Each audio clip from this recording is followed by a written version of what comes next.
are you for this group to be where they're at, to have the chance to play in the College Cup and have a shot at another star? It's the goal every year, right, to get back and to give yourselves the opportunity to do it. So trying to turn the relief, because a lot of times when you get results like this, you're just relieved, right?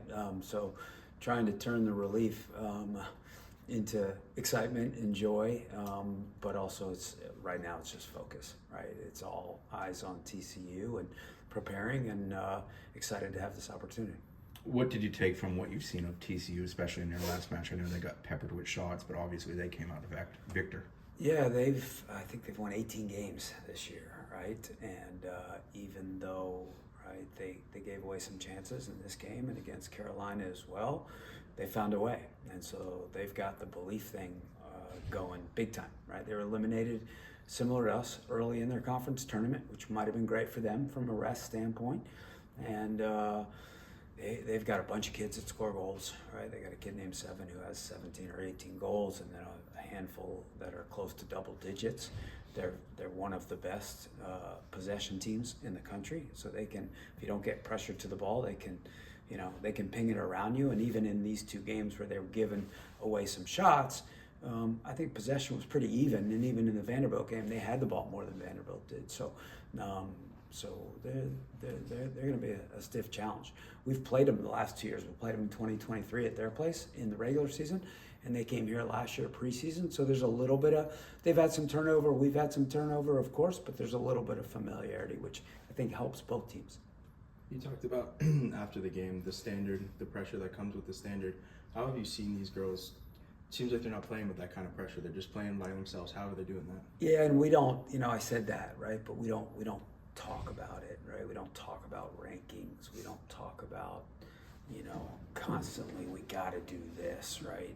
I think we do a pretty good job of keeping our team relaxed and focused on the things that help us get results from game to game, right? And I think we have a lot of fun, right? We're very serious, but we also smile a lot, right? And keeping teams, players, coaches loose, there's a lot of value in that, right? And then you're just, when it comes time to play, there's less thinking and just playing. And I think our kids, back to what I said earlier about the relief, like we've got players, I think 5 or 6 maybe, that have won a national championship.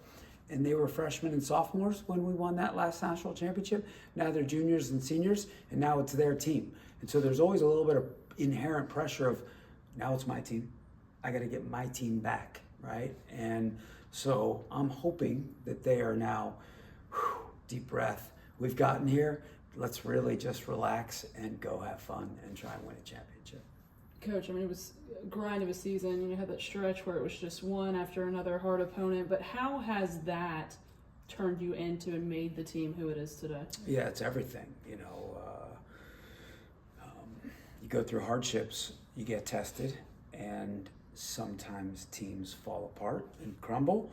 Sometimes they stay together and get better, right? I think we were, I looked at it the other day. I think one point we might have been 8-2-3, something like that, where we had won like 60% of our games, right? Which, that's not great, right? You got a tough feeling. Even when you get a draw, you don't feel good, right? And so there was a lot of meh feelings, right? And I think now in our last maybe 6, 7, 8 games, we're like 6-0-2, something like that. And so we got a little mojo going on that we didn't have, and we were looking inside of ourselves. And it's funny, my wife said to me the other day that she's got a group text with our 3 kids without me. They deleted me from this group text, and they were worried all season, and they were shocked because I kept saying, we're okay, we're okay.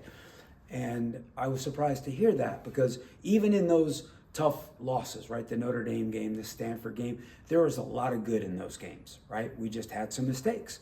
And we felt like, we believed that if we cleaned up these mistakes, we would be so much better off for those, issues and results, that we could be here right now. And so I felt that deeply. I think our team felt that deeply, right? Far more importantly than what I felt. The players have to feel it, and I think they did.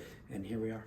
Making the move to Kate full time, what did that do for this bunch, and how difficult was that a move to make at that point in the season? Yeah, incredibly difficult. Addie's a massive part of this team. She continues to be a massive leader within this team. She's usually the last player to speak up, even our pregame huddles now, right?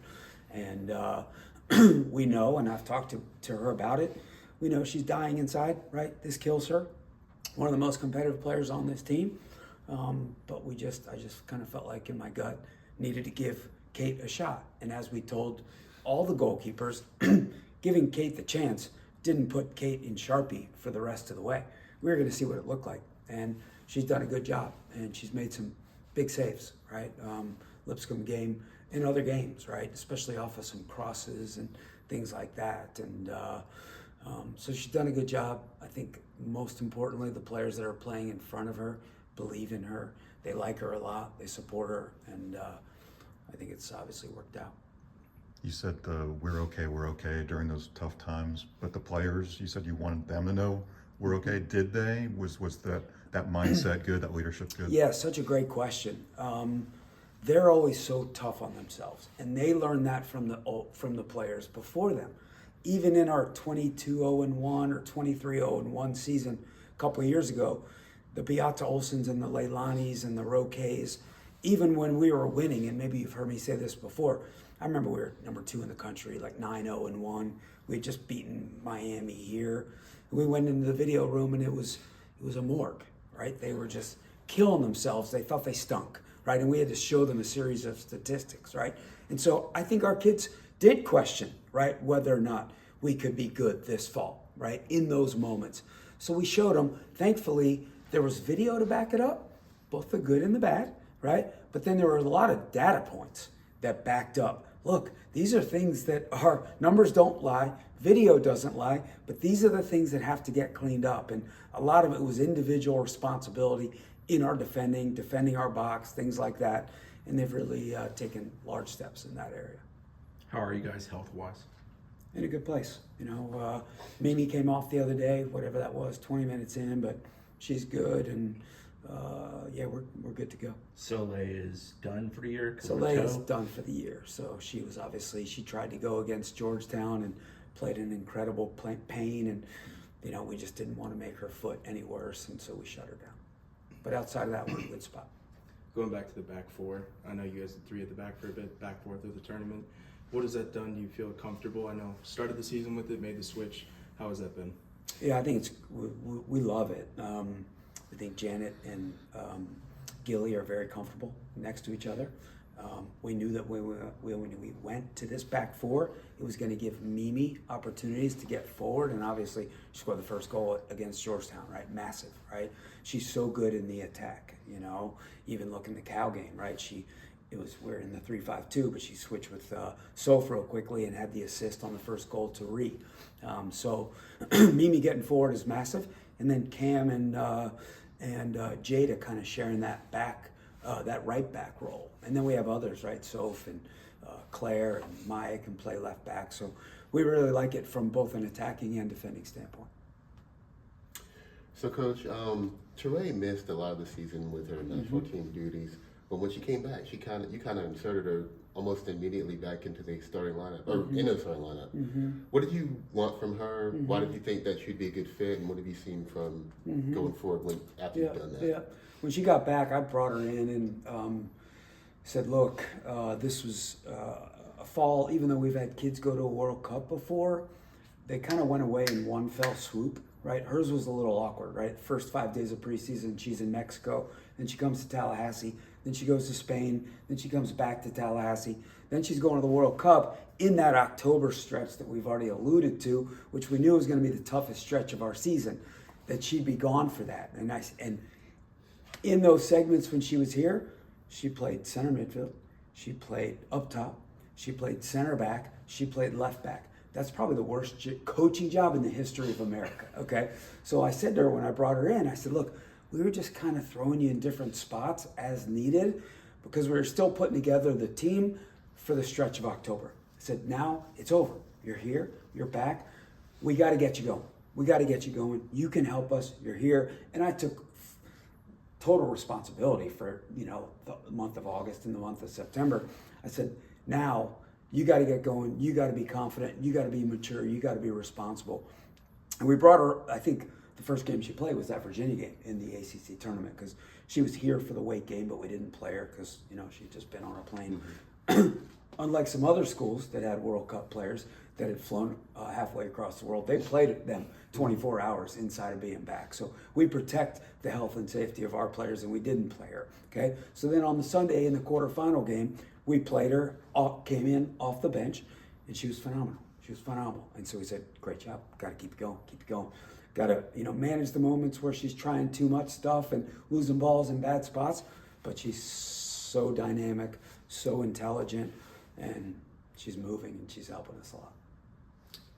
So as far as Jordan playing, kind of like the head of the diamond in the midfield, are you going to kind of keep that going? Or Yeah, we did that one. That was an experiment. That was part B of the worst coaching move in America. Get your best player as close to goal as possible. And so we did it. I don't remember which game it was. It might have been our Sanford game. And then since then, she's been up top. And that's what is that more because of the absence of Soleil, or is it more because you just want her? Great question. It was more before Soleil, right? Coming out of Soleil got hurt in the Sanford game. She didn't play against Lipscomb, so certainly we needed duds up there. But we also left the Sanford game feeling like that didn't work. And with Nanya playing so well, right? Now our kind of starting midfield of Nanya, Suarez, Yuna, and McGovern. We feel good about that. So let's just leave duds high.